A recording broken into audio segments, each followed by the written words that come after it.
Saya sebenarnya kalau seandainya kita ke psikolog itu, kita juga harus sudah dengan kesadaran bahwa kita butuh Ini salah dia bantuan. pikiran. Iya, betul. Kita butuh bantuan gitu. Paling tidak sayangi, self love, cintai diri kamu sendiri gitu di saat dunia bahkan menerpamu habis-habisan gitu. Betul. Anjas ini dicatat Anjas.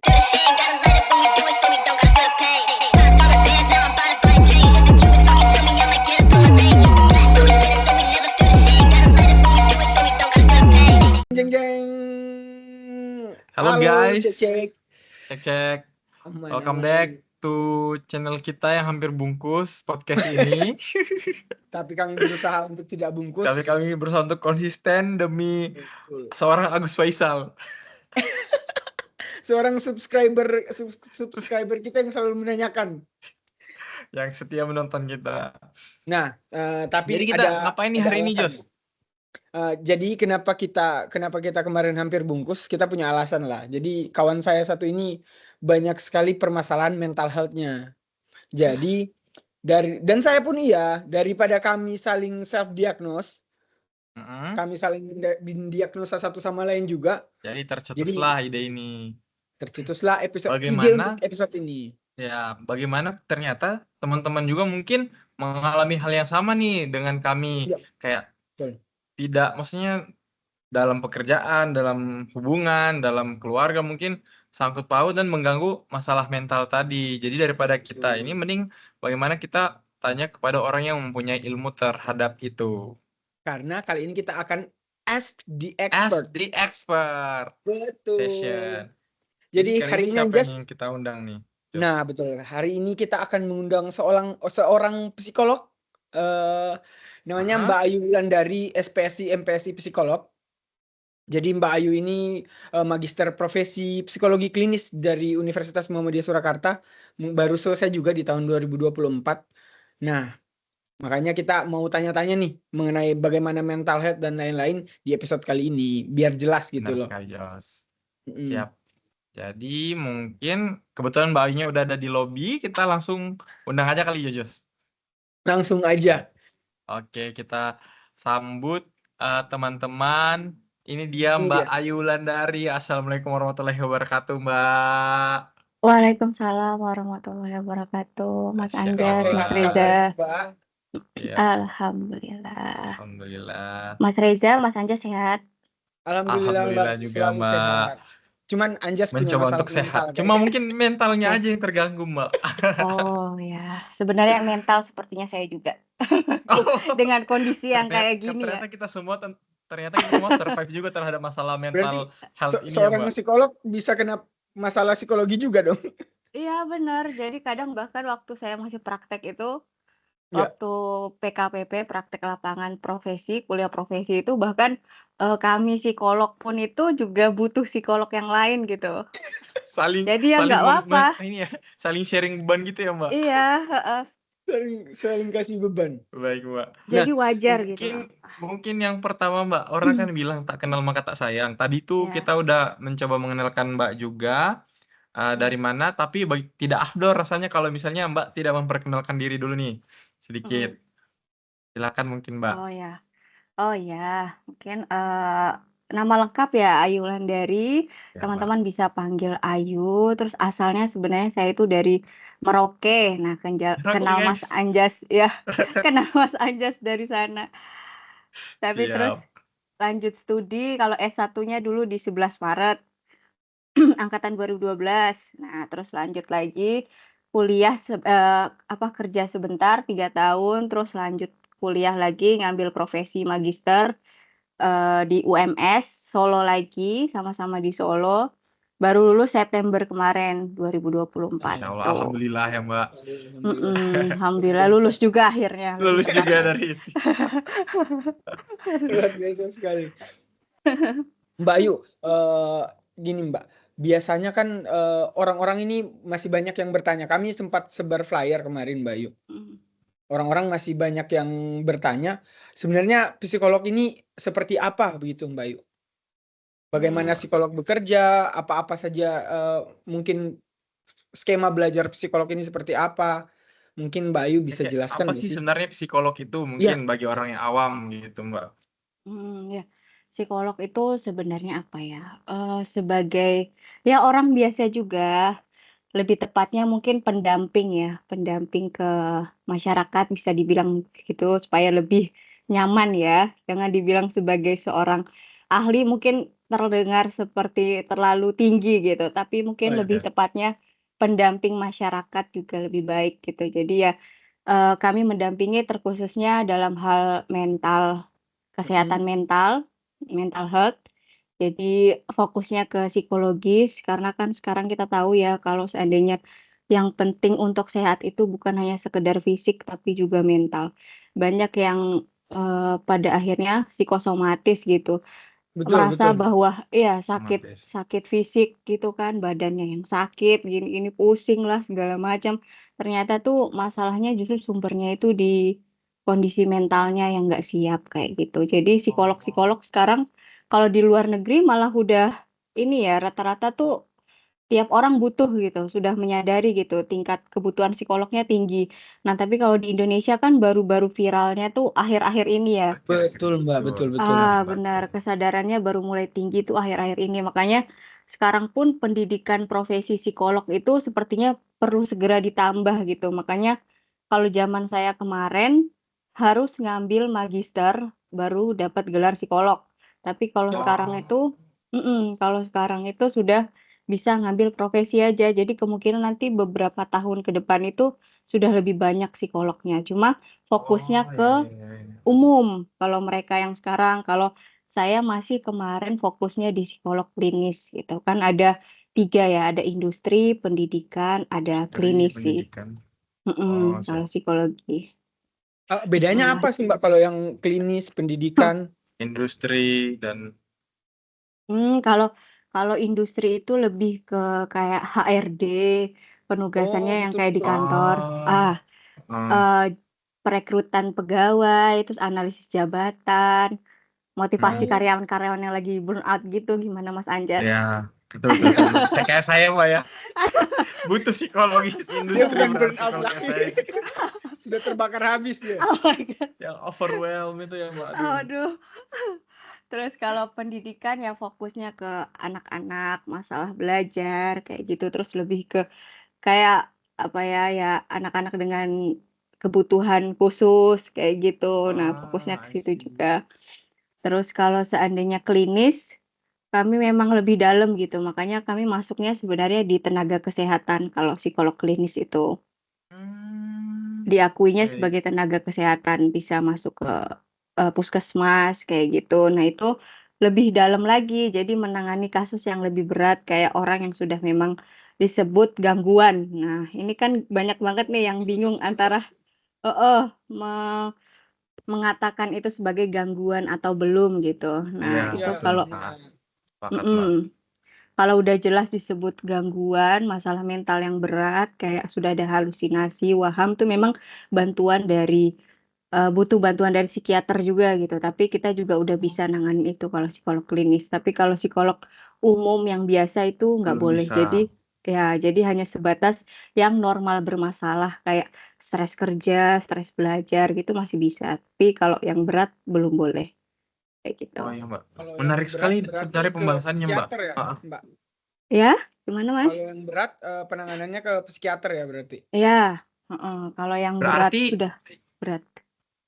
yang saya tangkap berarti, Mbak, berbeda antara psikiater dan psikolog gitu ya, Mbak? Beda. Ah, Jadi, kalau bedanya itu kalau psikiater mereka kan dari dokter ya S1-nya, tapi mhm. ngambil Oh, ambil spesialis spesialis ya. gitu. Iya, ambil Ya, Spesialis jiwa Mbak spesialis. ya? Ya, iya, spesialis spesial jiwa. kejiwaan gitu. Nah, kalau mereka itu bedanya dengan psikolog, kalau kami terapinya masih, sebatas kayak terapi perilaku, kayak gitu. Nah, tapi kalau mereka sudah butuh bantuan obat. Jadi kayak gangguan halusinasi, gangguan waham, itu kan Oh, sudah ada kayak muncul-muncul kayak ngelihat sesuatu yang sebenarnya Iya. enggak, tidak dan terjadi. itu sudah, apa ya, kesadarannya tuh udah dia udah nggak bisa membedakan mana yang real, mana yang enggak gitu kan. Berarti kan udah ada masalah di otak. Nah itu kan sudah kaitannya secara fisik. Jangan Nah bukan kedokteran.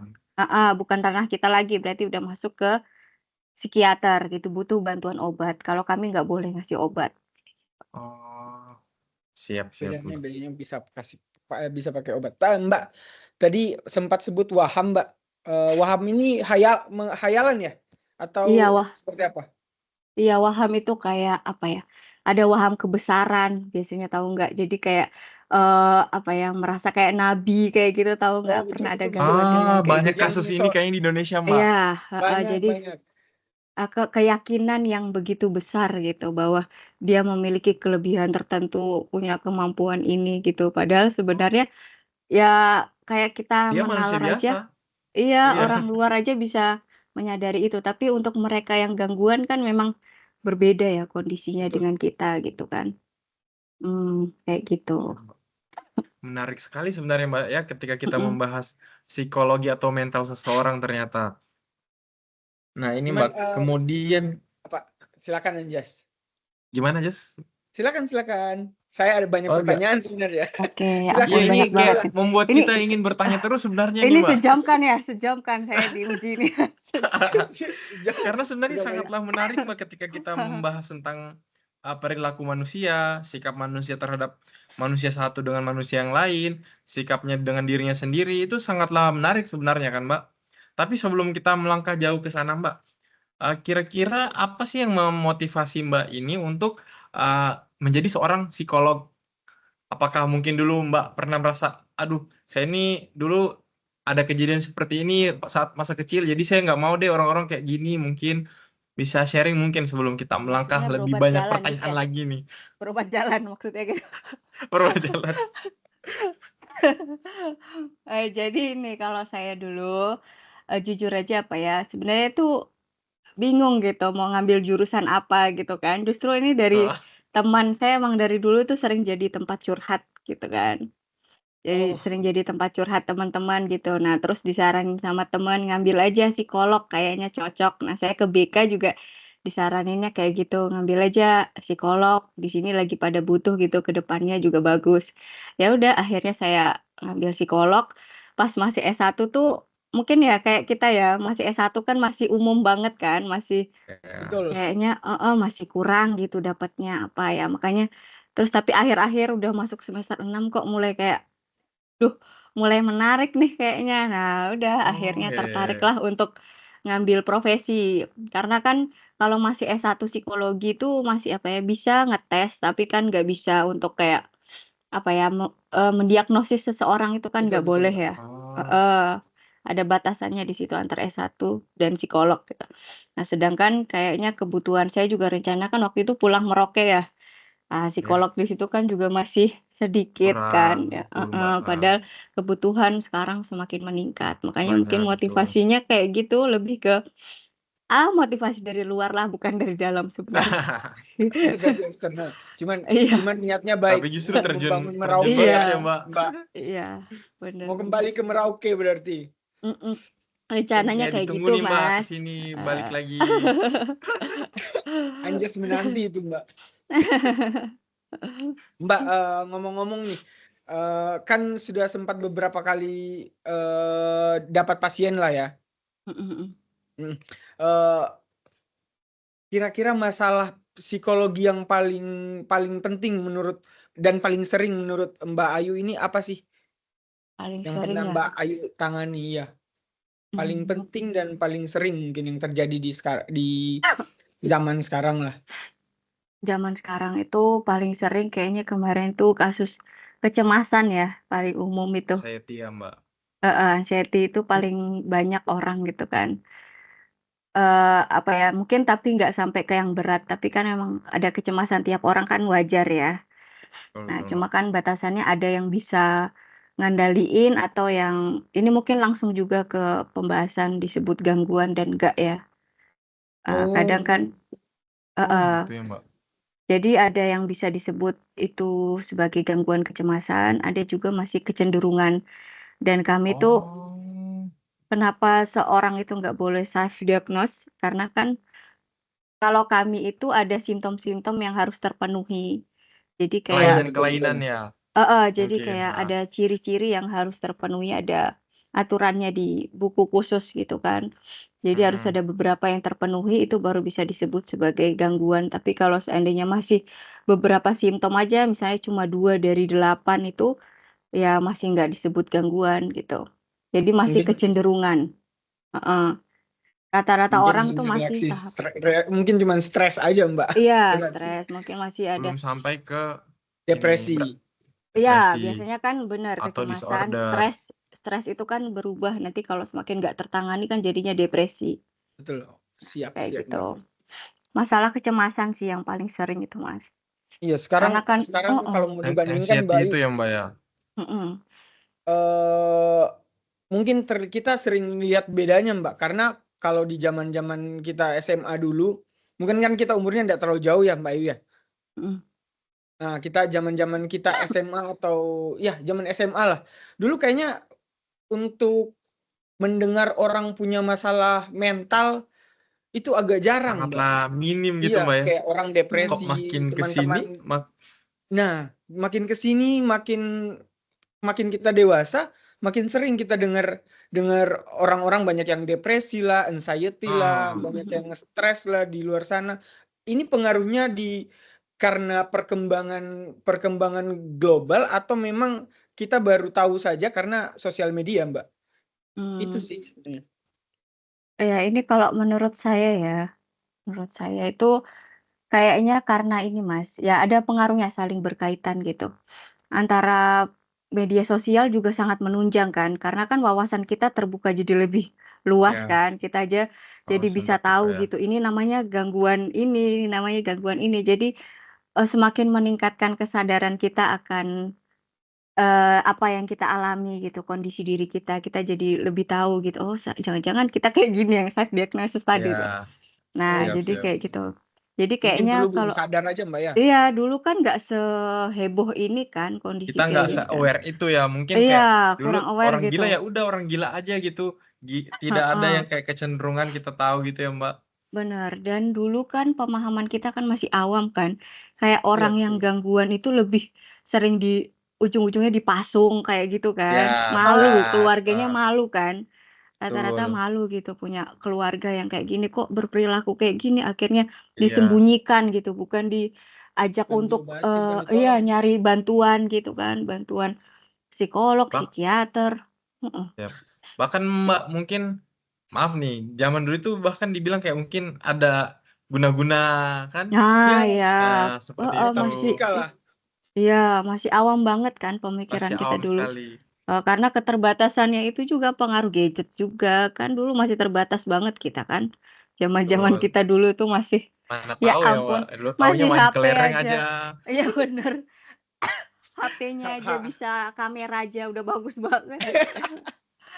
Sekarang kan sudah udah sampai bisa video call, apa betul. segala Iya, macam. Jadi ya Sosial emang media saling juga sudah menunjang, banyak. ya. Ya, jadi saling menunjang satu sama lain. Jadi, apa ya, Mbak. zaman tuh memang sangat berpengaruh juga sama kondisi kita gitu. Mbak, bisa nggak kira-kira kondisinya begini? Misalnya kita ambil contoh Anjas, terlalu sering bermain Anjay, sosial media. Anjas Wah, misal terlalu misalnya nih, sering bermain misalnya. sosial media, terus mhm, lihat standar, misalnya standar orang-orang seperti ini, standar si A seperti ini, standar si B seperti ini, dan Anjas lihat itu kayak dia merasa nggak mampu lah penuhi standar-standarnya Untuk orang. penuhi Bisa bawa standar itu. depresi nggak? Pengaruh berarti ya, Mbak, oh, ya, iya dong, jelas sosial media dong. ini terhadap Kar mental kita.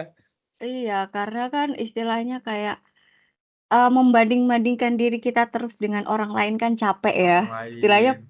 heeh, Bener banget, pasti Mbak. pasti Betul, ada betul. terus yang di atas kita, ada terus yang di Betul. atas kita. Sebenarnya itu bisa bernilai baik juga, tergantung dari kita. Kan tiap orang punya Betul. kemampuan menginikan sendiri kan, apa ya, mengelola dirinya sendiri gitu. Kalau seandainya di luar lebih tinggi daripada kita, kita menjadikan itu sebagai motivasi kita, itu Motivasi, baik. betul. Nah, jadi kayak stres itu ada 2 macam, eustress sama distress. Jadi kayak ada yang Stres. eustress itu heeh, eustress itu stres yang menjadikan kita bertumbuh lebih baik gitu. Tapi kalau distress itu kan yang menjadikan kita justru semakin terpuruk. Sama kayak kita Demotivasi ya, Mbak. bener, kita ngelihat kondisi zaman sekarang di media sosial, orang kan pasti Iya, menampilkannya betul, Mbak. Banyak yang yang kayak gitu. baik-baik gitu kan, yang yang bisa terlihat wow di mata orang lain gitu. Nah, kalau kita ngelihat itu, terus kita ngejadiin itu sebagai motivasi, baguslah berarti kita ikut bertumbuh kan, biarpun pelan-pelan gitu. Tapi kalau seandainya justru kita jadi merasa kayak, "Duh kita nggak mampu deh kayak dia," Iya, kayak gitu, kayaknya tapi kita nggak bisa masih gitu pengen ya. kan, merasa harapan yang dia bangun terus tuh setinggi langit, terus-terus dipupuk kayak gitu dan Waduh, Nggak semakin ada dia habisnya. terpuruk jadinya ya Benar jadi benar. stres yang pada akhirnya berujung ke depresi bisa jadi kayak gitu. Oke oke. Mbak, tadi saya highlight beberapa kata-kata Mbak nih. Jadi, tadi Mbak pernah bilang ada simptom-simptom atau mungkin gejala-gejala yang bisa dikaitkan dengan, mental disorder. Seperti misalnya tadi Mbak bilang kayak anxiety. Anxiety itu mungkin ada kecenderungan untuk depresi. Sebelum itu Mbak, mau tanya adakah, mental health disorder itu apa saja Mbak? Apakah cuma memang anxiety, depresi, atau memang ada kayak kategori yang lainnya gitu, Mbak? Ada kategori-kategorinya yang lain, Mas. Banyak sebenarnya makanya tadi kan kalau seandainya ini mungkin sangat ini kalau kita sebutin ya, anxiety aja Nah, tuh bukan hanya sekedar anxiety, ada kecemasan sosial, juga ada kecemasan macam-macam kan. Jadi kalau seandainya disebut sebagai, gangguan tuh sebenarnya macam-macam. Kayak apa ya, gangguan yang tahu nggak orang yang, eee, fobia itu juga kecemasan, oh, fobia, tapi itu hal yang oh, lain gitu kan. Kecemasan terhadap sesuatu, fobia terhadap benda itu kan ada kan. Melihat sesuatu yang bulat-bulat itu tahu nggak? Kayak gitu, ya itu kan juga kirofobia. itu Heeh. itu kan. Ini Jadi kita sebenarnya nggak berbicara dengan kepala Ejos ya, Mbak, karena kepala Ejos kebetulan lagi bulat juga nih. oh iya lagi iya, bulat-bulat ini. iya. Jadi sebenarnya kategori gangguan itu banyak, cuma kan orang Betul. sebatas orang awam kan taunya ya sebatas kecemasan, depresi, Ya. padahal kalau seandainya ditelusuri lagi itu sebenarnya banyak gangguannya dan kebanyakan kita memang rata-rata gangguan itu ada kecemasannya, gitu kan. Tapi untuk dikatakan itu sebagai kecemasan atau gangguan yang lain, itu ada kategorinya sendiri lagi. Nah, yang bisa mendiagnosis seperti itu tuh ahli gitu kan, psikolog dan psikiater. Makanya janganlah mendiagnosis diri sendiri gitu, karena pasti Penting penting ujung-ujungnya penting. merasanya nanya Google kan, "Ah, kayaknya Iya, saya Betul. tiba-tiba gangguannya Google ini." bilang, ini gejala ini ya gitu, Heeh, Mbak, ya? ya padahal Kan bisa jadi itu masuk ke gangguan yang lain gitu, ada kategorinya tersendiri gitu. kan sekarang banyak yang tiba-tiba putus cinta, langsung self Iya. diagnose bilang dia depresi. Iya, Padahal nah padahal cuman stres biasa paling. iya stres biasa, padahal belum tentu, depresi tuh biasanya udah parah kan, Iya betul, kayak Mbak, cuman terlalu banyak yang Mbak, tadi sempat singgung fobia. Fobia, mhm. saya mau tanyakan fobia bisa sembuh nggak kira-kira? Soalnya bapak saya ini fobia dia naik pesawat, Mbak. Oh, tapi ada traumanya nggak kira-kira Dia sebelum pernah sekali naik pesawat terus dia rasa kayaknya seperti mau mati di atas turbulence gitu pesawat. karena itu apa, Iya, gimana? turbulence seperti mau Heeh. mati. Makanya setelah dari situ dia nggak pernah lagi naik pesawat. Cuman hal-hal Oh. seperti itu bisa sembuh nggak, Mbak? Nah, itu untuk dikatakan fobia juga sebenarnya nggak bisa langsung kita ngatain Oh, fobia ya. Heeh. Mungkin ada ketakutan, kecemasan, bisa jadi itu masih betul betul. kategori kecemasan biasa gitu kan. Tapi emang ada pas ketika itu tuh justru mungkin, yang menonjol itu sisi traumanya gitu kan. Oh, Sebenarnya ada masalah itu gitu. Jadi sebenarnya disembuhkan itu bisa, biasanya tuh dengan kan di psikologi ada banyak terapi ya, ada terapi ini, betul. terapi itu menyesuaikan kebutuhan klien gitu.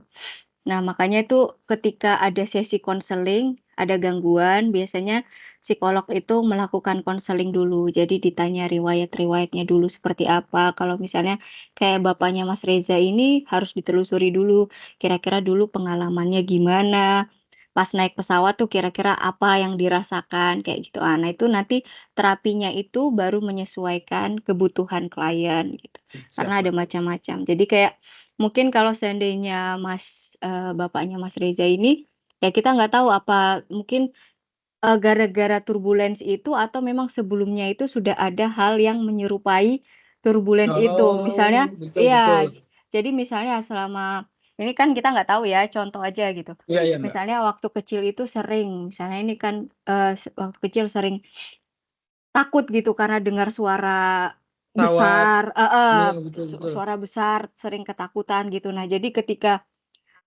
masuk di pesawat itu ditempatkan dengan, Oh. kondisi yang sama gitu kan, kondisi yang sama. Jadi teringat dulu nih masa lalunya yang kayak gitu, yang sesuatu yang alam bawah sadarnya dia tuh nggak Mhm. kuat Ya, gitu kan. ngerekam Jadi ya gitu ya, Mbak? teringat lagi itu yang waktu itu. Jadi setiap, okelah majulah ke depan, jadi merasa bahwa naik pesawat ini yang bikin dia takut Dia gitu. Padahal takut, mungkin ada hal yang kalau kita telusuri ke belakang memicu. itu ya pemicunya Iya. itu ada hal yang butuh diselesaikan sebenarnya. Makanya biasanya kalau ketemu psikolog itu nggak bisa sekali ketemu, biasanya ada Ya, betul beberapa betul. sesi. Nah, Baru bisa terus ketahuan gitu ya, Mbak? heeh, baru bisa ketahuan riwayatnya tuh dulu sebenarnya kenapa. Makanya bahkan kalau kita melakukan konseling itu dari, riwayat kehamilan. Dulu waktu Oh. ibunya mengandung itu, kalau masih bisa didapatkan datanya itu lebih baik. Runtut dari kehamilan, dari waktu dia SD, dari SMA, semua itu ditanyakan. Jadi sesinya memang agak panjang gitu dan sebenarnya nggak apa-apa, kami psikolog kan juga bukan cenayang ya, yang nggak Iya, bisa betul langsung betul. bisa langsung tahu gitu bahwa, Iya, oh ini. sepakat, Mungkin Mbak. kalau sudah profesional banget kan udah pengalaman udah banyak mungkin bisa ya. Tapi Iya, kalau Mbak. seandainya, kita melihat secara nalar gitu, kita butuh mengetahui secara mendalam untuk bisa mengenal seseorang itu kan kita dari mengenal dia itu kita bisa, tahu gitu apa sebenarnya kebutuhannya dia gitu. Nah terus Berarti setelah berarti itu betul ya. iya. Berarti betul kita butuh butuh psikolog sebenarnya, Mbak. Bukan Ya nggak bisa semua Iya. butuh segampang psikolog karena gitu. panjang, tuntutan Mhm, Iya, waktunya panjang panjang. sisinya.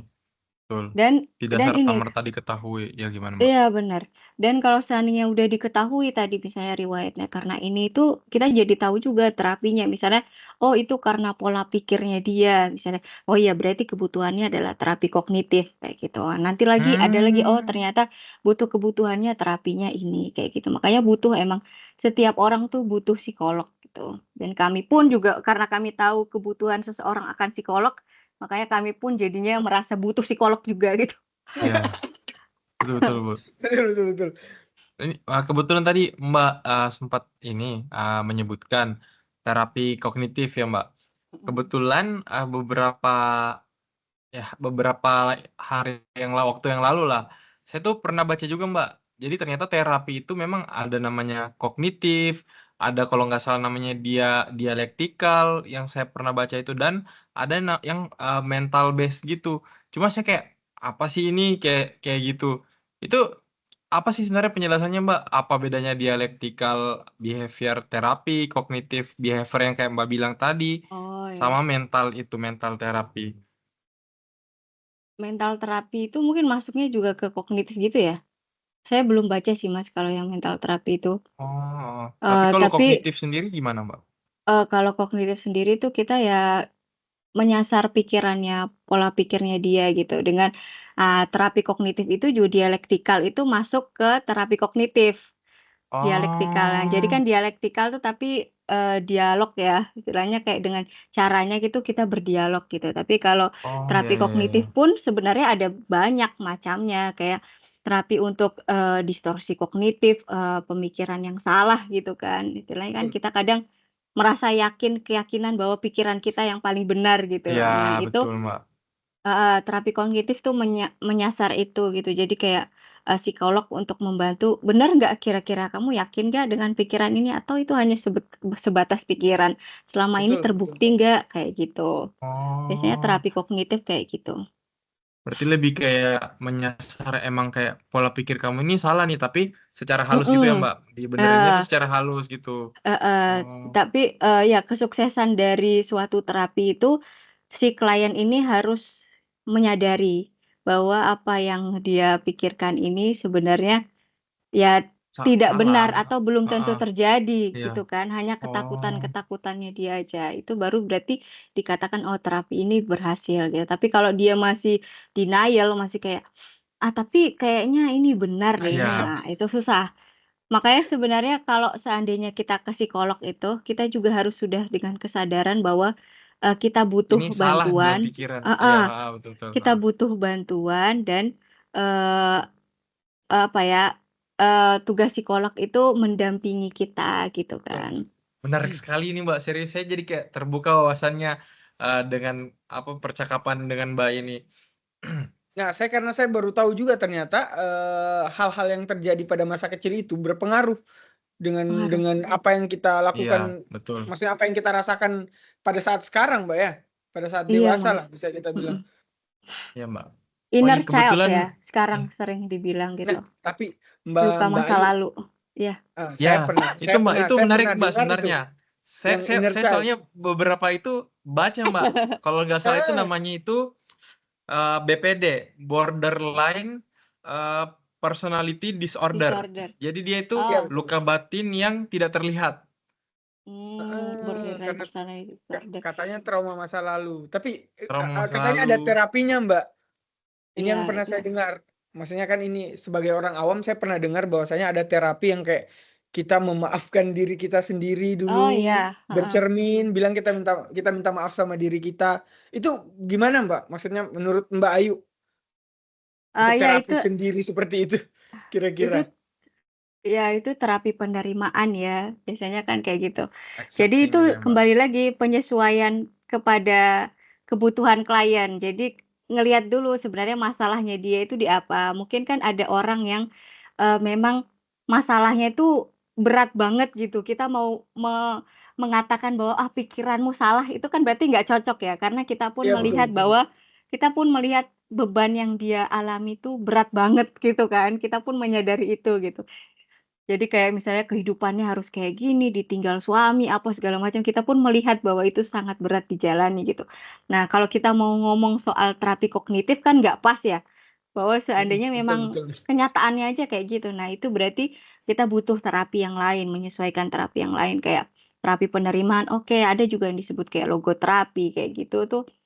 Berarti banyak sebenarnya Mas kalau seandainya kita mau menginikan terapi kan. Betul, Makanya nanti ke psikolog aja. Jadi Intinya ke psikolog saja, Mbak. Intinya teman-teman, Jadi ketika ada gejala Heeh. langsung ke psikolog, jangan pernah self diagnose. Dan jangan nunggu sampai parah ya. Iya, Bahkan betul. masih ngerasa sudah merasa nggak nyaman, itu udah ke psikolog nggak apa-apa, biar segera teratasi, nggak harus sampai yang parah gitu. Jadi Iya, masih Mbak. awal-awal. Itu sebenarnya yang mau saya tanyakan juga, Mbak. Kira-kira dalam kondisi seperti apa kita tahu diri kita ini butuh psikolog? Gitu. Kalau Ya, yang dalam hal seperti apa kayak mulai susah tidur atau apa, ada tanda-tanda enggak Iya, gejala-gejala? sederhananya kayak gitu ya. Kita udah mulai Ya. banyak perubahan yang biasa kita lakukan itu tapi nggak kita lakukan.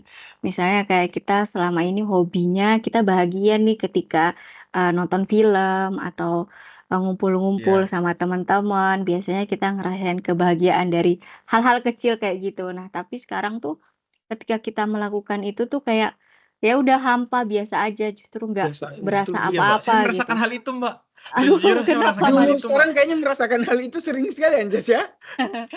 Kayak, Berarti Mas saya Anjas kok butuh ke tidak psikolog. seperti itu lagi. Saya kayaknya Ya. sudah tertrigger ini untuk ke psikolog, Mbak. Saya kayaknya butuh psikolog, Mbak. Mbak Ayu kapan kesini, Mbak? Saya harus konsultasi segera. Oke. Online aja, online. Online aja, Mbak. Terus Jadi itu. Mbak. Terus kayak ya kita udah mulai lihat kebiasaan-kebiasaannya. Pokoknya ini seputar hal yang bisa kita sadari ya. Ini untuk orang Iya, awam betul. gitu, di luar dari psikolog yang melihat gitu. Iya. Tapi kalau orang awam kita udah bisa melihat kayak ya selama ini ya tidurnya, jam tidur kita biasanya kayak gini. Terus ya sering mimpi buruk gitu kan, nggak tenang berarti kan tidurnya dalam banyak Itu pikiran termasuk kan. simptom, Mbak? Atau Iya, itu gejala? termasuk simptom. Termasuk Oh. simptom gangguan gitu. Makanya itu masuk kategori yang harus terpenuhi juga. Jadi jam tidurnya berkurang, terus sudah Kualitas kehilangan tidur minat. ya. Iya, kehilangan minat. Jadi ini bukan sekedar ini ya, jam ya, istilahnya kualitas, benar kata Mas Reza. Kualitas kan ada orang yang depresi justru malah milih tidur gitu. Jadi banyak tidurnya sebenarnya, bukan nggak bisa tidur, tapi tidurnya itu nggak berkualitas. Jadi kayak Ya tetap capek gitu pikirin. kan. Iya, Iya, pikirnya iya justru betul kayak betul Mbak. melarikan diri gitu kan, melarikan diri dari keadaan jadi tidur. Jadi justru yang biasanya tidurnya cuma 4 jam sehari ya ini jadi banyak banget. Itu juga kan perbedaan. Jadi kita yang bisa ngelihat bahwa biasanya kita kayak gimana, terus sekarang kita kayak gimana. Berarti kan ada yang berbeda dengan Iya rutinitas kita betul. gitu kan. Nah, itu yang perlu kita ini. Oh, berarti ya nggak apa-apa. Mungkin saya lagi butuh bantuan orang lain kayak gitu. Betul. Jadi Hmm. teman-teman kalau sudah merasakan gejala-gejala yang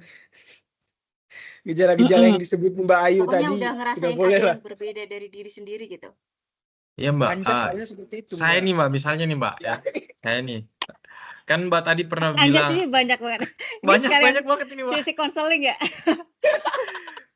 Mbak tadi kan bilang psikomatis ya Mbak, maaf kalau salah, Psikosomatis. psikomatis ya? Ya, Psikosomatis. Psikosomatis.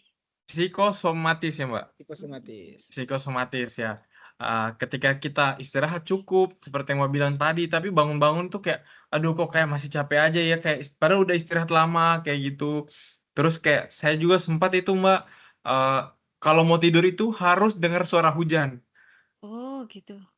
Iya Mbak, itu apakah itu bisa saya apa self diagnose saya, Oke. oh saya ini butuh memang penanganan psikolog atau memang kayak "Ya sudahlah mungkin bakal berlalu aja gitu karena selama ini kan Oke. kita nih mungkin ya ya sudahlah mungkin lagi capek aja ya jadi kayak gitu sampai tidak perlu ada masuk ke ranah psikolog gitu kayak denial aja gitu Mbak. Hmm. Oh, kayak gitu tuh berarti ini Mas, apa kita harus ngelihat dulu waktunya. Misalnya Mas Anjas itu selama ini cuma sebentar aja kayak gitu kan. Misalnya kayak cuma ya sehari 2 hari gitu, tidak mengganggu fungsi gitu kan. Berarti ya itu Ah, mungkin memang karena kelelahan aja. Salah satu cirinya juga ya itu sudah mengganggu fungsi kita sehari-hari gitu, kebermanfaatan kita di oh iya sekitar iya iya. kita gitu kan. Berarti sudah ada penurunan fungsi kita kan. Nah, kalau Betul, seandainya betul. itu cuma sehari 2 hari, oh berarti cuma karena stres gitu. Tapi kalau seandainya itu sudah berkepanjangan, sudah seminggu, sudah berapa lama kok enggak selesai-selesai, saya selalu butuh butuh tidur itu harus, dengar suara hujan dulu gitu kan berarti mungkin ada butuh hujan itu kalau kita lihat kan, apa ya, tenang kan, kita bisa Iya merasakannya menenangkan. sendiri, menenangkan gitu. Kalau hujan kan enak banget kita emang tidurnya. Berarti mungkin butuh relaksasi kalau Mas Anjas, mungkin ada kebutuhan, bertemu psikolog nanti diajari untuk teknik relaksasi kayak gitu. Jadi kayak, supaya mungkin apa ya, berpengaruh sama pikirannya, kondisi tubuhnya mungkin, lagi capek banget, pikirannya juga lagi banyak gitu, makanya mungkin butuh ketenangan jadi nyari dari suara hujan gitu kan sebenarnya. Kayaknya Mbak. Heeh, nah kalau sudah berkepanjangan itu untuk berarti ya sudah butuh bantuan, nggak apa-apa untuk ke psikolog, nggak harus sampai Psikolog parah aja dulu ya. kan. Mhm, Baik sekali gitu. memang ya Mbak. Mbak Ayu, Mhm. kita kan sudah cerita banyak nih masalah penanganan. Boleh nggak kita tahu eh hal paling sulit apa yang Mbak tangani selama ini, selama kerja mungkin atau ketemu pasien, jenis mental health disorder Paling bagaimana yang berat gitu paling mungkin, berat ya, betul, Mungkin yang ini Mbak ya Ayu Mas, saya pernah kan, tangani. dulu kan itu karena ngambil sekolah ya, itu Ya, kan wajib satu kasus psikotik. Psikotik itu kan yang udah parah. Nah, yang paling parah itu ya itu ada halusinasinya itu kalau seandainya, kalau ditanyanya kasus paling parah, karena saya kan setelah lulus belum berpraktek lagi gitu kan. oh, siap. Ini fokus ke alhamdulillah ya, ada rezeki dari Allah yang lain gitu, jadi ya fokus ke situ dulu gitu kan, belum, berpraktek lagi, nanti insya Allah ke depan kalau seandainya ini nambah pengalaman lah. Jadi paling parah memang saya waktu itu, depresi dengan gejala psikotik. Jadi bukan hanya sekedar depresi biasa, tapi udah ada masalah psikotik. Psikotik itu kayak ada halusinasinya, jadi kayak, eee, ada sudah mendengar secara langsung ada suara-suara kayak gitu, itu yang paling parah. bisikan-bisikan gitu ya, Mbak? Heeh, bisikan-bisikan itu terasa nyata untuk si pasien, tapi kan sebenarnya kan kita bisa tahu gitu kan kalau seandainya itu sesuatu yang nggak normal gitu. Nah, tapi kalau seandainya dalam penanganan kasus yang paling sulit saya, rasakan beberapa kasus ini selama berpraktek kemarin itu mungkin lebih ke apa ya, gimana membangun kepercayaan klien ke kita gitu kan. Karena klien baru bisa terbuka kalau seandainya dia merasa nyaman dan Ya, pokoknya merasa enak lah untuk cerita gitu kan dengan kita. Nah, mungkin kesulitannya lebih ke situ, gimana, keterampilan psikolog itu untuk bisa Diuji ya. membuat iya, untuk bisa membuat kliennya merasa nyaman. Jadi bisa terbuka dan bisa lebih kita bisa terbuka. dia bisa jujur dengan keadaannya dia. Kan kadang masih banyak yang ngerasa malu gitu kan, Ya, ngerasa kayak betul, Betul, Mbak. betul, Mbak. ngerasa asing, "Untuk apa saya cerita ke orang asing?" Gitu kan. Nah, itu Betul, Mbak. pentingnya untuk membuat, klien merasa nyaman, itu yang penting, keterampilan menurut saya yang penting dimiliki psikolog dan itu yang menurut saya masih butuh banget saya latih sampai sekarang gitu. Karena butuh kesabaran juga mungkin ya, Mbak. Kesabaran. Harus Kan sabar lah, banyak dia saja mendengarkan. cerita ndak bagus. Iya, kan kita mendengarkan keluhan ya, capek loh itu sebenarnya. Iya, Betul, Mbak. capek betul, Mbak, ya. Mhm, Sangat-sangat capek jadi psikolog. mhm. Nah, Mbak, Makanya harus ada batasan jelas nih. mhm, saya ini, Mbak, pernah ya mungkin, sekarang kan kita bicara tentang dunia kerja ya, Mbak. Mhm, Jadi, saya mencoba memahami, mengapa sih sebenarnya perilaku-perilaku itu terjadi. Misalnya nih dulu, kita nih pulang kerja yang capek, habis dimarahi bos, terus mau pulang ke rumah, yang mau pulang ke rumah itu harus ada istri dimarahin lagi mungkin kalau pulang lama, mhm, eee, dalam perjalanan lama perjalanannya, yang kayak sempat itu ada orang yang pernah cerita ke saya, Mbak, saya tuh kata dia ya, saya tuh kadang-kadang misalnya kalau kayak naik kereta itu pengen nyekik orang gitu, kayak, mhm. kayak pengen sampai kayak gitu, itu Emosi termasuk gitu ya? iya, emosi karena udah dari kantor dimarahi, pulang di rumah mau dimarahi, terus kayak naik kereta harus berdempet-dempetan sama orang, nggak dapat kursi, capek. Itu apakah dinamakan kesehatan, mental yang terganggu atau memang mungkin, kewalahan atau tadi mungkin Mbak Ayu sempat bilang burnout aja sama pekerjaannya atau kehidupannya? Sebenarnya burnout atau kewalahan itu juga masalah mental ya. Jadi sehat mental Oh, itu kan, seseorang itu merasa sejahtera ya, damai gitu, menjalani hidup Betul. berdaya istilahnya kan. Berarti heeh, walaupun kita merasa itu hal kecil gitu, stres gitu kan, stres kerja gitu, ya itu juga sebenarnya sudah merupakan salah satu masalah mental gitu kan. Nah kayak gitu sih, mungkin kondisinya ya capek gitu kan, kondisinya emang kita aja melihatnya ya pasti capek, secara fisik aja dia udah capek gitu kan. Nah, makanya mungkin ya itu stres-stres yang ya wajar lah untuk diinin orang, cuma tergantung dia bisa nggak mengendalikan dirinya lagi gitu kan, apakah itu nanti akan berdampak justru semakin buruk, istilahnya dia justru, melampiaskan ke keluarganya, akhirnya berdampak ke keluarga. Nah, itu kan yang nggak baik gitu kan. Kalau stres itu mampu dia kelola, misalnya kita ngelihatnya wajar lah situasi lingkungannya emang parah gitu kan, stres kerja segala macam. Nah, tapi kembali lagi, makanya seorang kan harus punya batasan gitu, dia harus punya kontrol diri sendiri. Jadi nah, kayak harus betul betul punya betul.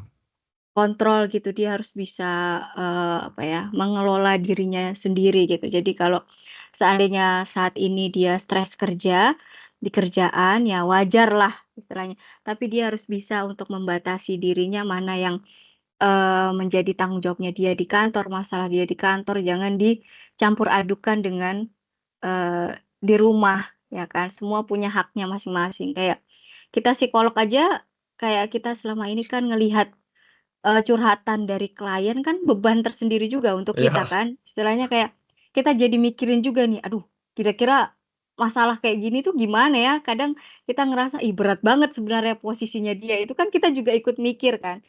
Nah, makanya Betul, betul, psikolog Mbak. itu juga harus punya kemampuan untuk, mengelola emosinya dia. Jadi kayak Eee, membatasi gitu ya, udah pekerjaan ya batasnya di situ, selesainya kalau kita udah selesai nanganin klien, selesai konsultasi, ya batasnya di situ. Pulang ke rumah ya kita harus kembali menjadi peran kita. Mungkin nggak mudah ya, tapi ya bisa kita pelatihan kayak ya mindful lah, kesadaran penuh gitu kan. Ya, Bahwa kita saat ini sekarang perannya ini sudah bukan pegawai lagi, sekarang perannya tapi kita orang di adalah rumah, iya, sebagai kita adalah sebagai pribadi, ayah.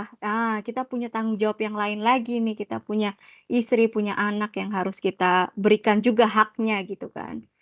Nah, jadi kayak gitu, kita harus bisa untuk belajar membatasi diri antara kantor dan kerjaan dan tugas kita yang lain di rumah.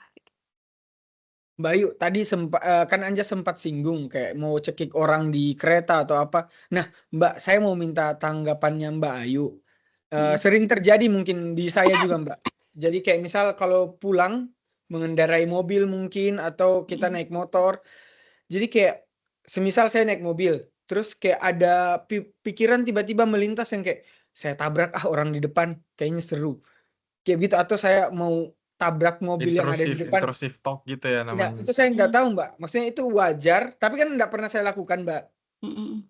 Cuman kayak ada pikiran lewat saja kayak naik motor, kalau lompat dari motor sekarang bahaya nggak sih? Jatuhnya bagaimana modelnya kayak gitu-gitu. Itu langsung terlintas di pikiran tanpa sengaja, nggak ada triggernya. Itu Tapi wajar ya nggak, Mbak? Atau apa sih? Apa itu gejala apa sebenarnya? tapi sebenarnya ini ya Mas, apa ya, saya juga belum memperdalam jauh soal itu sih, Oh, tapi, saya pun sebenarnya mungkin ya, kita kan kalau manusiawi ya, mungkin kita juga kayak ngelihat, "Ih, pisau ini kalau kena tangan tajam nggak ya?" Istilahnya karena mungkin Ya, apa yang kita lihat gitu kan, selama ini kita ngelihat. Jadi betul kayak betul. itu membayang-bayangi kita jadi, ini rasanya kayak gimana ya?" Mungkin lebih ke rasa penasaran gitu kan. Nah, belum ya. Betul disebut betul, juga Mbak. gangguan gitu, kecuali sampai Yang kita gangguan itu udah kalau kita jadiin kenyataan ya, Mbak. Misalnya kita kita di psikolog, menuruti gitu saya kan. langsung Berarti turutin kan, ya. kontrol diri kita nggak ada kan, kayak gitu. Kita jadi Ya, Betul kesadaran betul. kita antara mana yang baik dan kita kan ada norma sosial kan, ada norma aturan di masyarakat. Nah, kalau seandainya kita udah ngikutin sekedar pikiran kita doang itu, ya itu berarti sudah mulai salah gitu kan.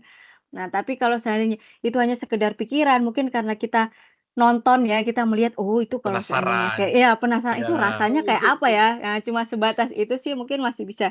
Tapi saya belum tahu juga ya, itu masuk ke gangguan atau enggak, mungkin nanti bisa dipelajari lagi gitu. Tapi sama-sama belajar.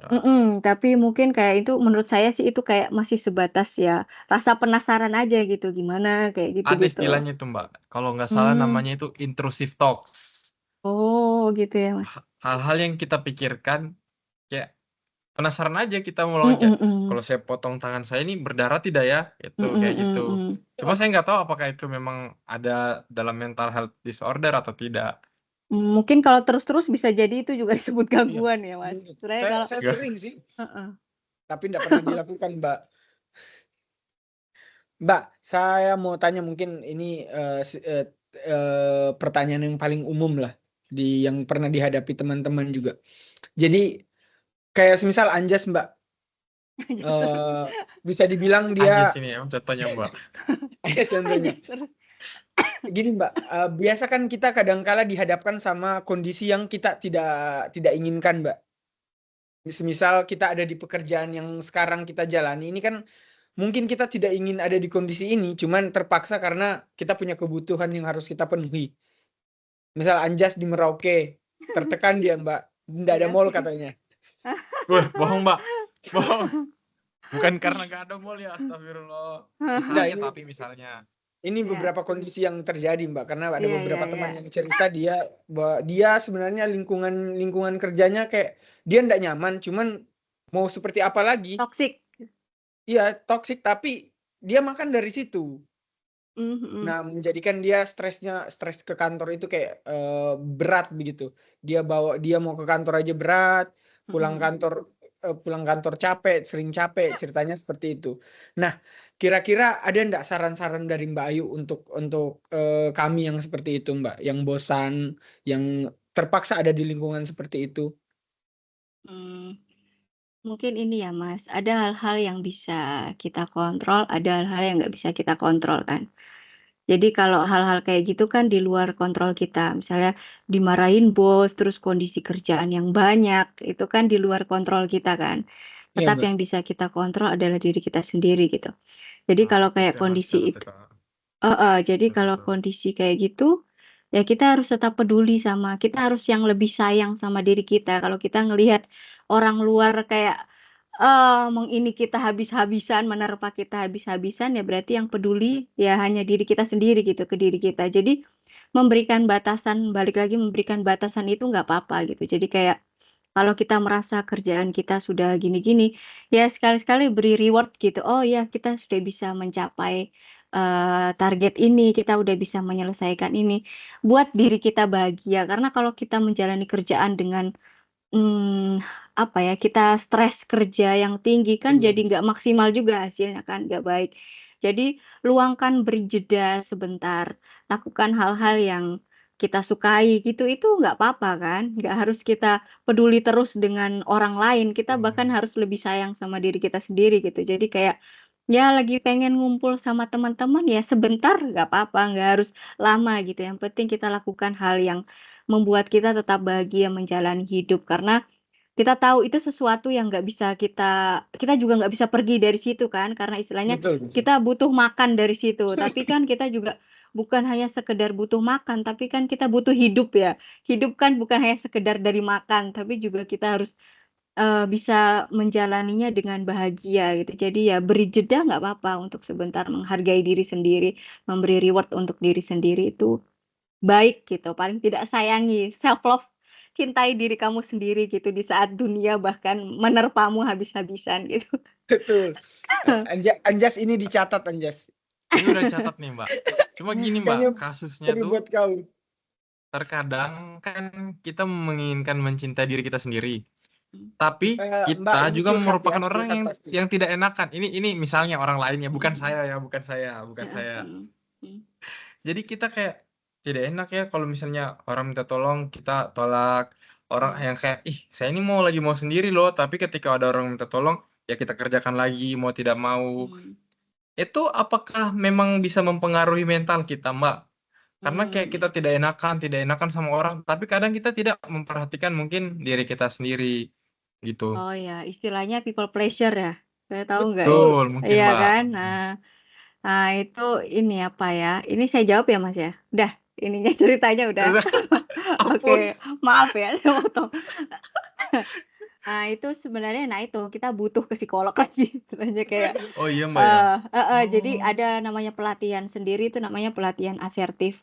Jadi asertif itu berani untuk mengungkapkan sesuatu. Nah itu juga bisa dilihat Mas, jadi kayak, misalnya kayak Mas Anjas atau siapalah orang yang jadi people pleasure gitu kan.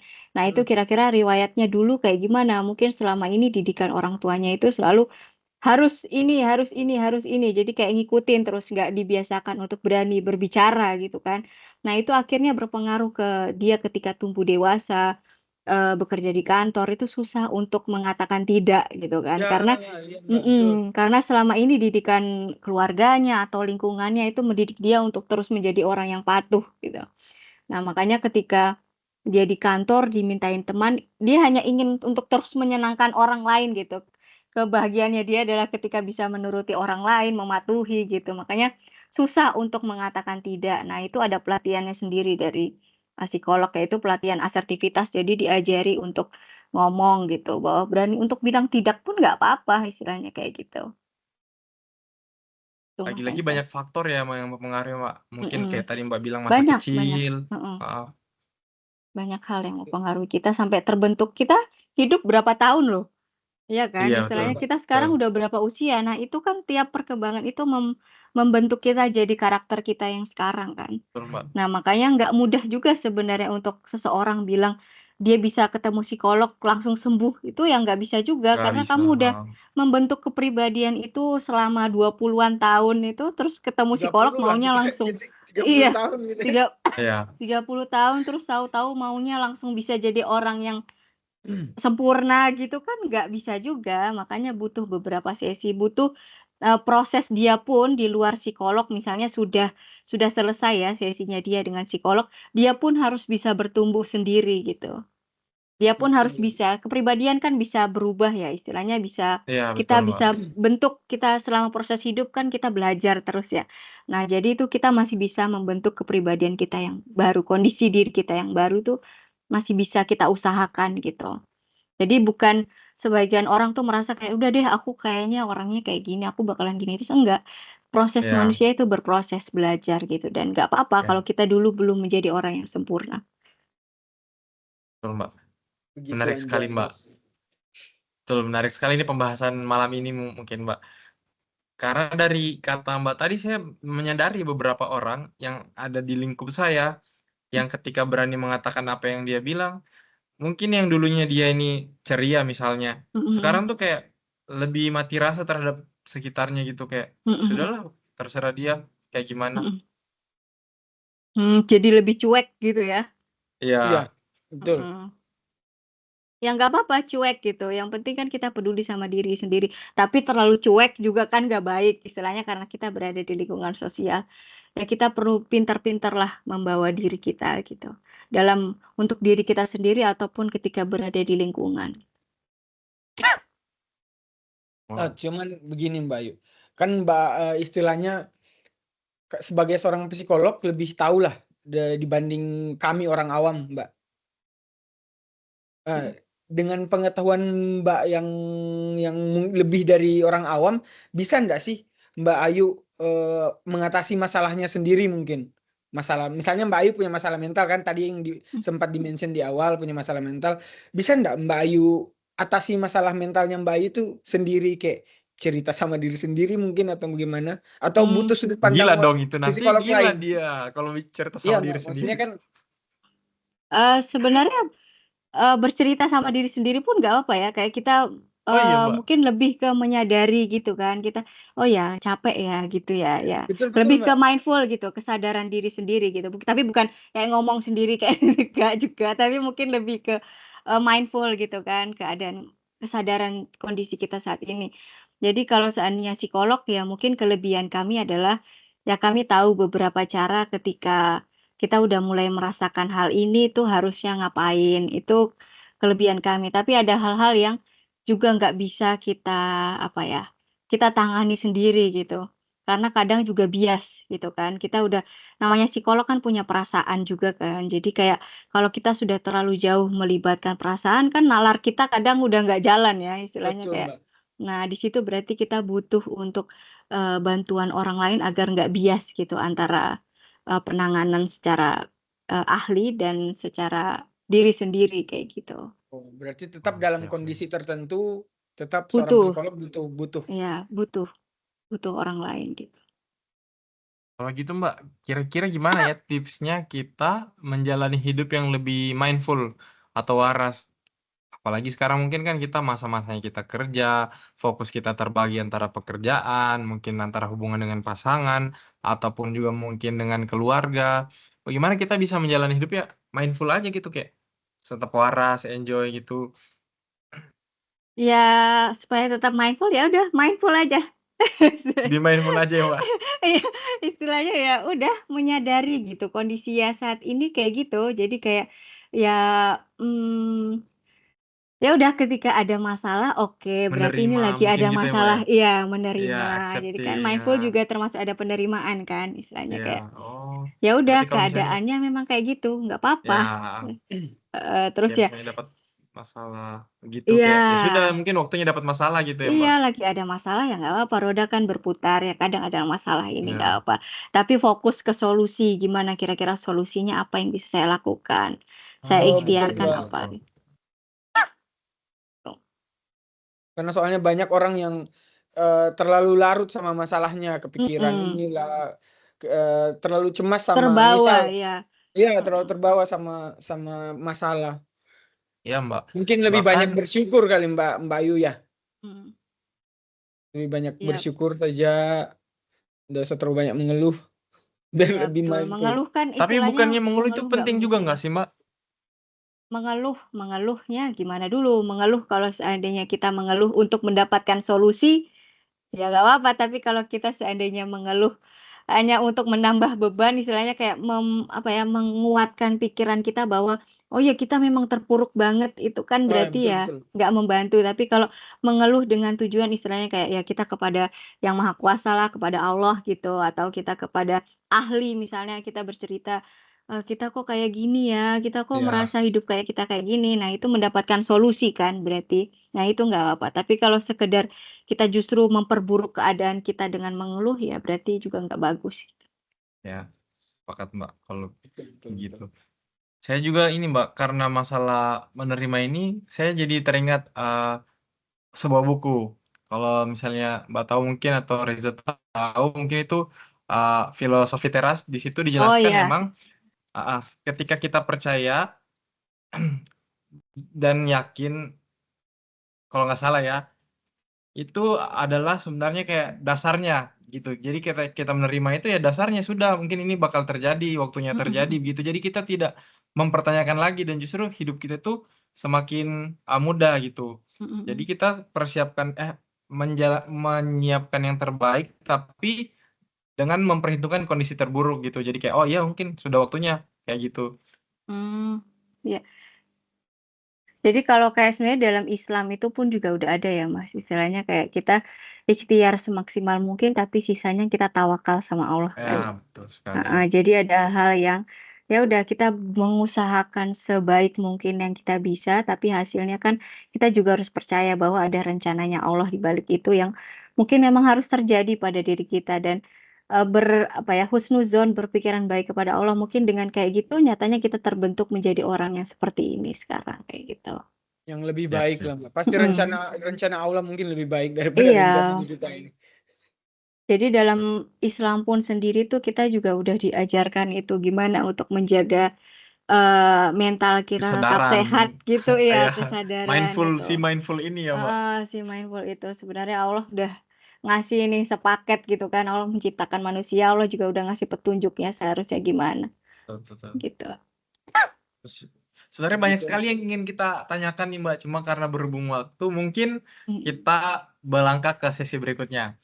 Nah, sesi berikutnya itu kebetulan kami kemarin udah pasang kayak apa flyer Flyer gitu di lah. Instagram gitu Mbak tentang masalah mental. Mungkin ada yang ingin bertanya dan ternyata banyak pertanyaan yang masuk tentang masalah mental ini Mbak.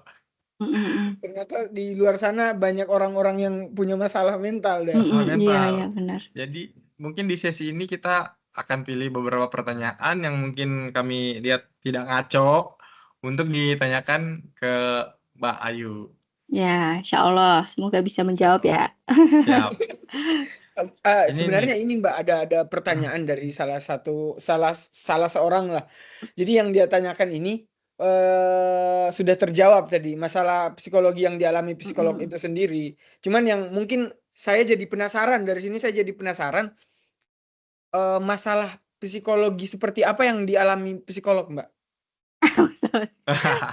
Masalah apa yang sering terjadi gitu Iya, ya? masalah apa sih yang paling sering terjadi sama seorang psikolog? Ya sama sih, ya mungkin beban kerja yang berlebihan juga. Terus ya mungkin kalau sekarang tuh kalau kondisi kita kan sekarang apa ya istilahnya kita bukan hanya sendiri ya, psikolog pun juga akhirnya kan berkeluarga. Terus ya jadi melibatkan pokoknya yang melibatkan pihak lain. Jadi masalahnya itu lebih sering kayak ya sudah ada campur tangan pihak lain juga gitu kan. Kalau kita kan masih bisa kita kontrol sendiri gitu istilahnya kayak gitu. Tapi kalau sudah ada hubungannya dengan Dengan anak, orang lain. dengan orang lain, dengan orang tua, dengan itu yang kadang ada bias di situ kan. Kita udah nggak bisa mengontrol itu lagi gitu. Makanya butuh juga untuk bantuan dari psikolog lain gitu. Siap, Mbak. Ya, mungkin. Anjas ada pertanyaan enggak dari Ada nih, ada pertanyaan saya bacakan ya, Mbak. Ini dari @Nadia Cantik. Bagaimana caranya kita tidak berekspektasi lebih ke orang lain? Ketika terjadi hal itu, bagaimana kita menyikapinya untuk ikhlas? Karena biasa, katanya Mbak, kita tuh misalnya saya ke Reza nih, ekspektasi saya berperilaku ke Reza baik. Dan ternyata saya berekspektasi Reza berperilaku baik terhadap saya. Ternyata nyatanya tidak. Kita pasti kecewa tuh. Bagaimana caranya kita ikhlas dalam menghadapi itu? Kalau kayak gitu mungkin wajar ya untuk tiap orang membangun itu wajar, Mbak, ya? harapan. Istilahnya bukan ini sih, maksudnya kalau kita membangun harapan untuk orang lain menjadi seperti yang kita inginkan itu kan wajar gitu kan, itu hak kita kan, kita bisa membangun harapan itu gitu. Dengan itu kan juga memotivasi kita istilahnya kan. Nah, Betul. tapi ketika kita sudah melibatkan pihak lain, ya kita perlu sadar lagi istilahnya kan hal-hal yang tadi kembali lagi, ada hal yang bisa kita kontrol dan ada hal yang tidak bisa kita kontrol. Kayak orang lain kan di luar kontrol kita ya. Mau sebaik apapun kita mengupayakan dia, dia juga tetap tumbuh bukan hanya selama ini sama kita terus kan, istilahnya dia juga pasti berinteraksi dengan orang lain, dengan lingkungannya yang baru. Jadi ada hal-hal yang pasti bakalan mempengaruhi orang ini gitu. Jadi nggak bisa kita membangun harapan bisa, tapi kalau terlalu tinggi juga kan nggak baik. Yang paling penting kan kita membangun harapan, kita mengusahakan untuk itu bisa terjadi. Kita mengusahakan semaksimal mungkin, tapi bukan berarti kita menuntut ya. Misalnya kalau menuntut kan itu Nah, wajib ya. Kita memberikan tuntutan itu yang beda. Kita memberi harapan supaya kita membantu orang itu, namanya itu masih dikontrol kita karena kita masih bisa membantu dia untuk mengusahakan. Tapi kalau kita sekedar menuntut berarti kan itu sudah di luar kontrol kita, ada hal lain yang ya, nggak bisa kita betul betul. kendalikan gitu kan. Nah, kayak gitu. Bagus sekali Saya jawabannya ya, ada Mbak. pertanyaan lagi, Mbak. Ini dari Mas Jawir. Oke, Mas Nah, Jawir. Mas Jawir eh, dimanapun berada tuh. pertanyaannya, Mbak, penjelasan tentang proses orang yang waras menjadi gila. Apa sih bahasanya kalau gila itu, Mbak? Oh, sudah gangguan gitu ya? Sudah kayak kehilangan, memang betul-betul kehilangan kesadaran yang Hmm, sudah, yang biasa kita lihat kan ada kondisi beberapa mungkin orang yang dulunya waras, yang dulu sehat Hmm. walafiat, tiba-tiba sudah ada di pinggir jalan, makan makanan yang sudah basi, yang mhm. dari tempat sampah. Itu sebenarnya prosesnya seperti apa, Mbak? Kayaknya kayak agak susah kalau kita nalarkan sendiri gitu. Iya. Sebenarnya untuk proses langsungnya ya, Mas, itu juga Hmm, saya selama ini baca-baca sih, belum saya dapetin untuk secara penjelasan langsung karena apa ya, kita juga susah gitu untuk menjelaskan sebenarnya gimana itu terbentuk gitu kan, masih iya jadi betul. butuh penelitian lebih lanjut gitu. Tapi setahu saya itu beberapa hal yang mempengaruhi itu kayak faktor genetik. Jadi, itu penting sekali, itu faktor yang besar. Jadi misalnya dia ada keturunan, gampang, punya masalah mental gitu, itu biasanya akan turun ke anaknya gitu. Makanya lebih baik, bagi yang punya keluarga istilahnya punya masalah mental itu juga lebih berhati-hati, lebih aware gitu, peduli dengan dirinya dia sendiri gitu. Jadi karena dia lebih rentan, istilahnya kita mengatakannya, orang yang punya gangguan ini lebih rentan. Dan mungkin kalau kondisinya kayak gitu, itu pengaruh juga ke otak ya. Otak kan nggak bisa kita lihat ya prosesnya ya, Mas, Betul. ya.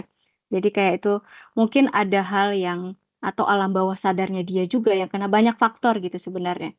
Ada faktor psikologis, ada faktor genetik dan biologis dan sebagainya gitu.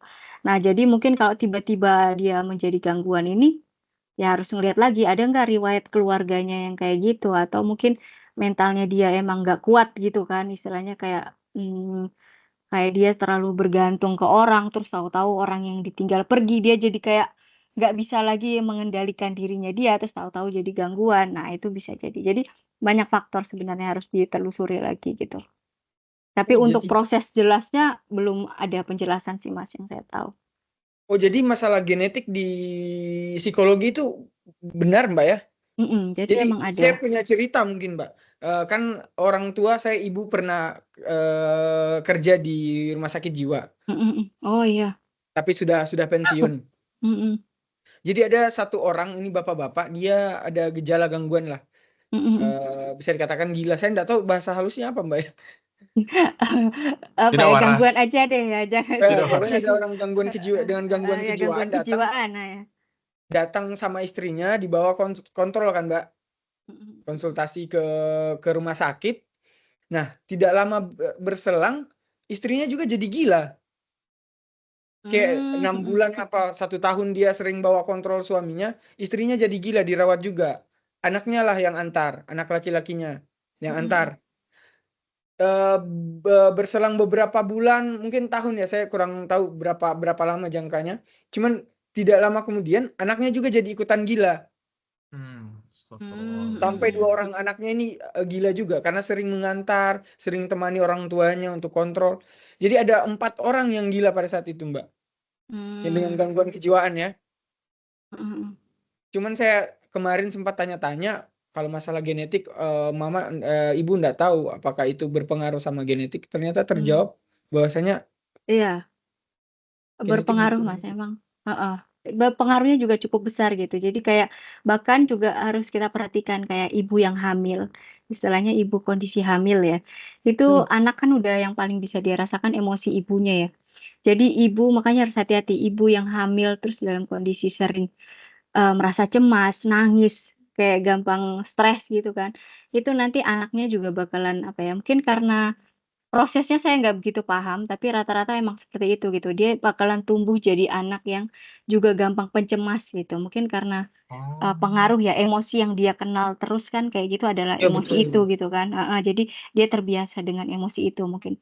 Prosesnya mungkin kayak gitu. Jadi kayak dia juga bakalan jadi pencemas. Makanya hati-hati emang ibu yang hamil itu harus bahagia gitu Terlalu karena bahagia. supaya selalu bahagia karena berpengaruh gitu. Terus mungkin kalau kondisi yang dialami sama kliennya ibunya Mas Reza ini mungkin ada hal selain genetik juga ada peniruan ya. Jadi karena selama ini yang dilihat terbiasa dengan kondisi kayak gitu, mungkin juga selama ini lingkungan sosialnya agak tertutup. Kita kan nggak tahu ya, saya juga nggak Betul, pernah betul. ketemu. Jadi dia jarang bersosialisasi untuk ketemu dengan orang yang normal kayak apa, tapi sehari-harinya yang dilihat adalah kondisi kayak gitu. Itu kan kita aja kalau setiap hari melihat itu pun kita juga kayak jadi ya terpengaruh gitu kan. Nah, Pasti depresi juga, Mbak. kita jadi Ikut kena melihatnya juga perilaku. pasti. Jadi kita sudah sulit membedakan mana yang normal, mana yang enggak karena kita terbiasa dengan hal itu gitu. Kayak gitu. Mungkin bisa jadi seperti itu. Siap, Gitu. siap, Mbak. Masih ada pertanyaan nggak, Jas? Dari Masih ada, Mbak. Ini kayaknya ada sekitar 20 orang lebih yang Oh bertanya my nih, Mbak. God, Mas. Tapi kita jawab sedikit aja, Mbak. ya mungkin 1 atau 2 lagi lah, Jas. Satu dulu ya, Mbak. Tadi Mbak juga Satu kayaknya dulu ya. mention pertanyaan ini soalnya. Bagaimana Saya minum cara sebentar ya. kita membedakan kehidupan kantor dengan kehidupan pribadi? Sedangkan kadang bahkan kantor itu kita sebagai rumah kedua yang nyatanya kita sebenarnya harusnya ada boundaries antara kantor dan kehidupan pribadi. Apakah kita harus meninggalkan kantor? Namun ketika meninggalkan kantor, pendapatan akan turun, tapi bisa dengan waktu yang lebih fleksibel. Mohon penjelasannya. Mungkin itu Ini tadi udah dari dijawab ya. gimana, Sudah Mbak? terjawab Tadi sih, udah Jas. itu ya, udah kita jawab ya. Ya mungkin Iya kita sih, ulang Mbak. sedikit ya. Kita ulang. Istilahnya Ini kayak namanya saya sebut aja ya, Mbak. ya. @v092071. Wih, Oh, iya. Oke, siapa yang bertanya? 0971. Ya itu kita harus menentukan, kita harus mengenali, paling penting mengenali diri sendiri dulu sih. Kayak kita jadi bisa tahu gitu batasan kita kayak gimana. Hal-hal yang kita batasi antara kantor dan lingkungan rumah itu seperti apa. Jadi tidak mencampur adukan antara yang di kantor dan di rumah. Karena kalau kita seringkali kan kita mencampur adukan, nah jadi kita kewalahan sendiri Ya, gitu. Nah jadi gitu, jadi kayak fokus apa yang kita tahu kebutuhan di kantor ya udah sebatas gitu. Apalagi kita nggak bisa keluar dari situ kan. Nah jadi ya kita yang harus pintar-pintar untuk mengenali diri kita sendiri batasan kita apa gitu. Orang lain pun juga kita harus bisa bersikap tegas bahwa ketika kita sudah memutuskan untuk itu batasan kita ketika selesai bekerja, ya udah kita juga harus bisa tegas supaya orang lain juga menghargai kita. Tapi kalau seandainya kita sering-sering mengiyakan, nah orang lain jadi juga nggak jelas batasan kita itu jadi nggak jelas gitu. Kita pun nggak ngerti sendiri batasan kita apa gitu kan. Makanya harus mindful lagi, maksudnya menyadari kondisi kita sendiri kayak gitu supaya lebih terarah gitu. Betul. bagus sekali memang jawabannya. Intinya kita harus bisa memisahkan ada pembatas di antara kerja, kantor, kerja, rumah. Gitu. Iya. Betul. Dan kita yang bisa menginikan diri kita sendiri batasannya gimana. Kita yang mau memilih itu sendiri gitu. Sebatas dan sejauh apa. Ya kadang-kadang kita enggak punya batasan buat diri sendiri memang. Sering terjadi itu sama Anjas. Iya. Terjadi, Mbak. Karena kita merasa itu yang menghidupi kita dari situ kan, istilahnya kayak Betul, Mbak. ya wajar nggak apa-apa sih kayak gitu. Tapi ya kita harus kalau sudah yang kemarin-kemarin kita ngerasa nggak efektif dalam menjalani hidup, berpengaruh pada diri kita sendiri, berarti harus ada yang kita evaluasi gitu kan. Siap. Gitu. Oke Mbak, sip. Boleh kita lanjut lagi nih satu pertanyaan? Oke. Satu Agak pertanyaan panjang nih. terakhir. Satu pertanyaan Ya. terakhir mungkin ya. Cuma saya nggak tahu nih ini relate atau tidak nih. Agak aneh sih ini sebenarnya ini Mbak. Ini dari @fanandi29. Mhm. Asik. Setiap suatu hal yang kita lakukan pasti akan menghasilkan sudut pandang yang berbeda-beda. Sebenarnya ketika kita melihat dengan kacamata norma atau agama, kita bisa melihat baik dari buruk hal tersebut. Mhm. Apakah itu benar atau salah? Namun bagaimana cara kita menentukan hal tersebut salah atau tidak di luar norma atau agama dalam kehidupan manusia sehari-hari? Apakah terkadang kita juga harus salah dulu biar tahu mana yang benar? Ataukah kalau salah pun nggak apa-apa, toh manusia nggak ada yang sempurna? Ini agak random pertanyaan dari Iya, agak Fanandi29 ini ya. Heeh. Oke. Coba kita jawab aja ya, Mas Coba Fanandi. kita jawab aja. Iya, iya. Ya semoga membantu gitu. Siap. Sebenarnya apa ya, kalau seandainya kita juga nggak bisa melepaskan diri kita dari norma sosial dan norma agama Ya, ya, betul, karena sepakat, Mbak. itu kan petunjuk kita ya.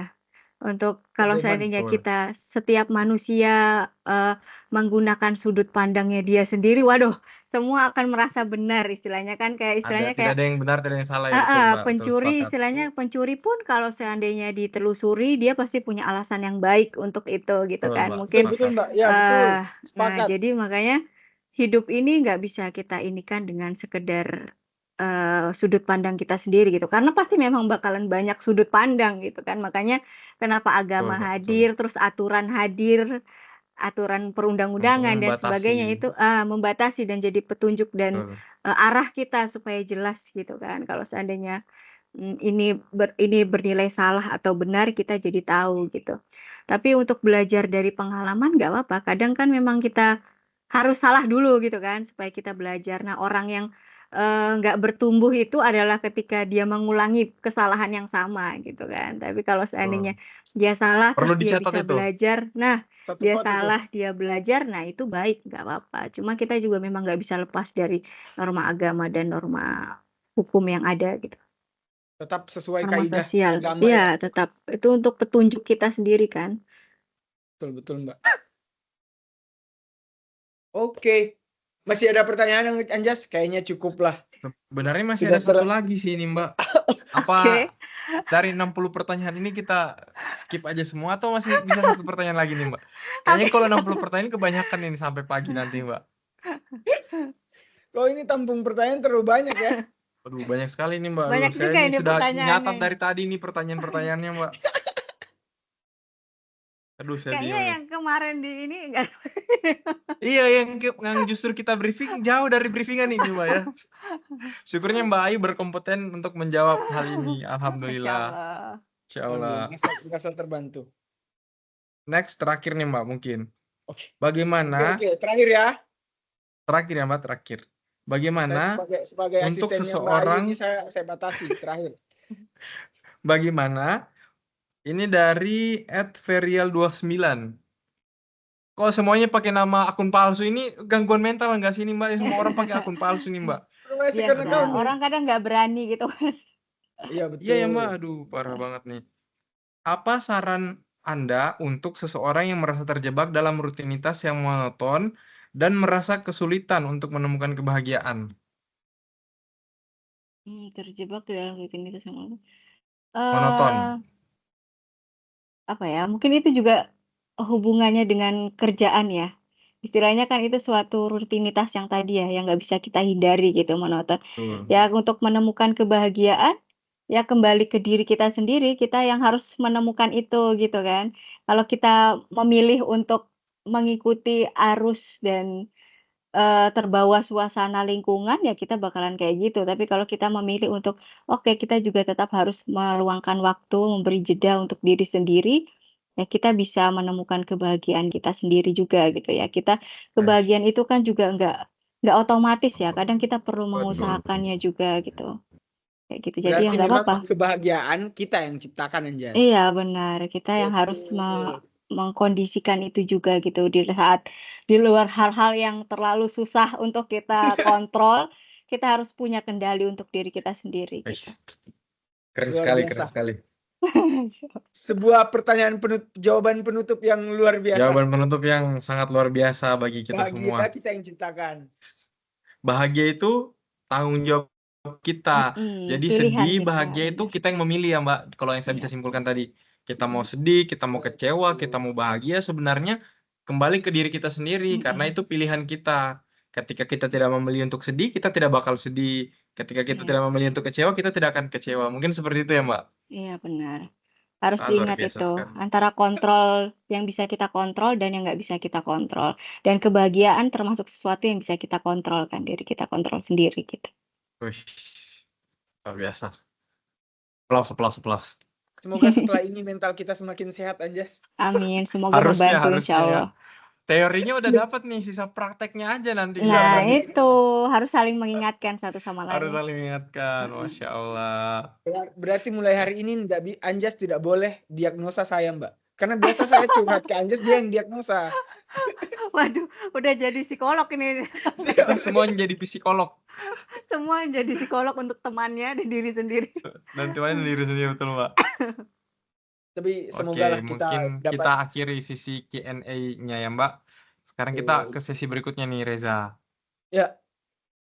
Apa tuh Anjas? Sesi berikutnya.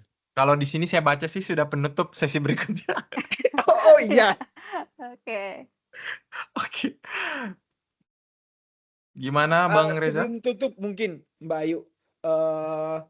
Harapannya Mbak Ayu terhadap kesehatan mental di masyarakat saat ini.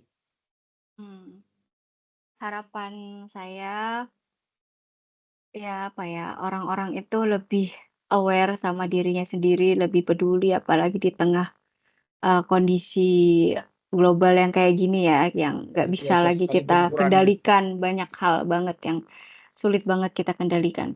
Tetap peduli untuk mencari kebahagiaanmu sendiri gitu, mencari fokus pada diri sendiri karena kita baru bisa memberi ke orang lain kalau kita memiliki istilahnya kan. Jadi kalau kita mau memberikan kebahagiaan orang lain, kita harus tahu dulu rasanya bahagia itu gimana ya. Baru kita bisa mengajarkan ke orang lain. Jadi untuk fokus pada diri sendiri nggak apa-apa, tapi bukan berarti kita jadi kayak terlalu over ke diri sendiri juga kan nggak boleh. Tetap punya kendali istilahnya, punya rem dalam hidup gitu. Jadi ya kadang kapan kita harus ngegas, kapan kita harus berhenti sejenak untuk menjaga Istirahat kestabilan, dulu. ya nggak Betul. apa-apa kayak gitu. Siap Mbak Ayu. Terima kasih banyak. Luar kalau biasa nih begitu. Mbak. Sebenarnya kalau Biasa kita sekali. mau buka sesi ini tidak ada habisnya sebenarnya Mbak. Kalau kita tidak batasi nih kayaknya ada terus pertanyaan yang muncul. Apalagi dari kita berdua ini masih gini, apalagi dari orang lain yang menonton nanti Mbak. Betul.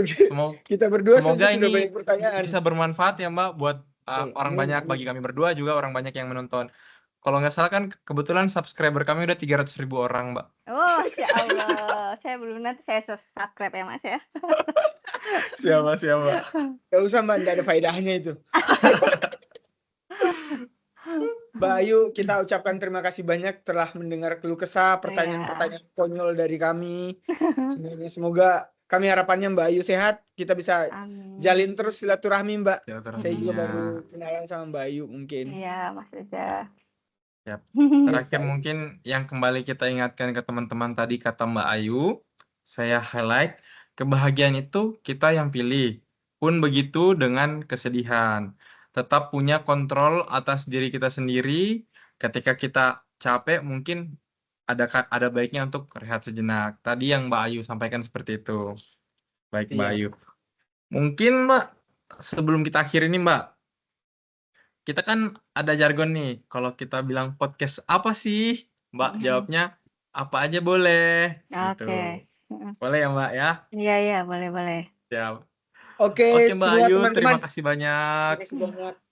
Terima kasih banyak atas juga ilmunya. udah diajak. Siap.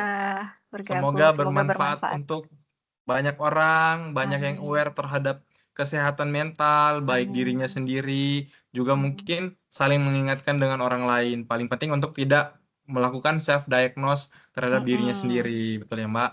Oke Mbak, siap. Nanti kalau misalnya ada part 2, part 3-nya kami undang lagi ya Mbak. Siap, oke. Siap.